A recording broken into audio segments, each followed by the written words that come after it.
Pratama, saya dari Prodi Pendidikan Pancasila dan Kewarganegaraan dengan NIM 2230 3020 40 49. Dalam kesempatan kali ini saya akan membahas mengenai cabang-cabang dari ilmu kriminologi, yang dimana kriminologi ini adalah ilmu yang mempelajari kejahatan dari berbagai sisi, yaitu hukum, sosial, psikologis, dan biologis. Ilmu ini tidak hanya fokus pada perilaku kejahatan, tetapi juga penyebab, dampak, hingga cara pencegahan dan penanggulangannya. Yang dimana kriminologi ini dibagi menjadi beberapa cabang, yang masing-masing memiliki fokus kajian yang berbeda namun saling melengkapi. Yang pertama itu ada sosiologi hukum, yang dimana cabang pertama adalah sosiologi hukum. Di sini kajian kejahatan dipandang sebagai hukum perilaku yang oleh hukum dilarang dan diancam sebagai sanksi. Artinya suatu perubahan disebut sebagai kejahatan karena ada hukum yang mengaturnya.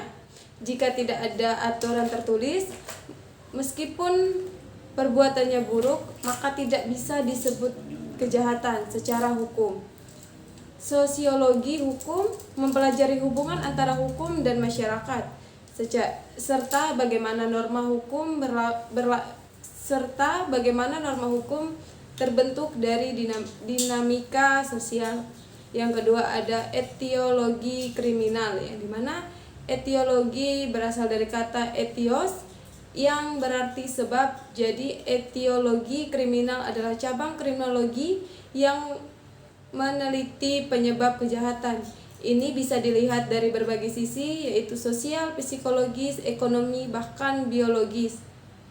Contohnya, kemiskinan, tekanan sosial, gangguan mental, atau pengaruh lingkungan bisa menjadi penyebab seseorang melakukan tindakan kriminal. Cabang ini dianggap paling penting dalam kriminologi karena berusaha menjawab pertanyaan mengapa seseorang melakukan kejahatan. Yang ketiga itu ada penologi, yang dimana penologi ini adalah ilmu tentang hukuman. Penologi mempelajari sistem pemindahan, tujuan hukum, efektivitas hukum, dan dampaknya bagi pelaku maupun masyarakat. Dalam konteks ini, penologi juga mencakup studi tentang lembaga permasyarakatan, rehabilitasi, narapidana, dan upaya pencegahan kejahatan. Tidak hanya tentang menghukum, tetapi juga bagaimana pelaku bisa kembali diterima di masyarakat. Selain 3 cabang utama tadi, ada juga beberapa cabang pendukung dalam kriminologi yang penting untuk diketahui. Antropologi kriminal, di mana cabang ini mempelajari hubungan antar kejahatan dan karakteristik biologis atau fisik manusia. Misalnya, bentuk tengkorak, struktur tubuh, dan faktor keturunan. Meskipun teori ini banyak dikritik karena dianggap deterministik dan kurang manusiawi, tetapi juga memiliki tempat dalam sejarah perkembangan kriminologi.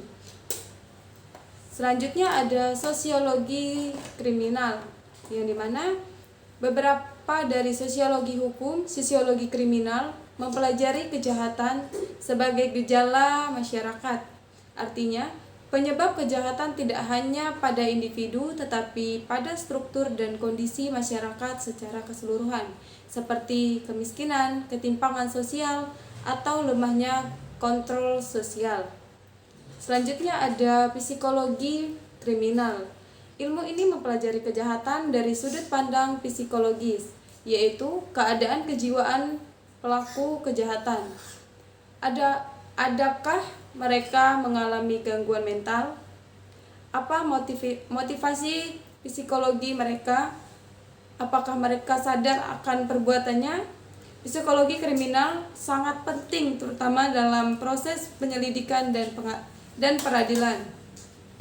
Dapat kita simpulkan bahwa kriminologi adalah ilmu yang sangat luas. Cabang-cabangnya sangat memungkinkan kita memahami kejahatan bukan hanya dari sisi hukum, tapi juga dari sisi sosial, psikologis, dan biologis. Dengan memahami berbagai cabang ini, kita bisa merumuskan bahwa kebijakan yang lebih baik dalam mencegah dan penanggulangan kejahatan. Audio Jungle.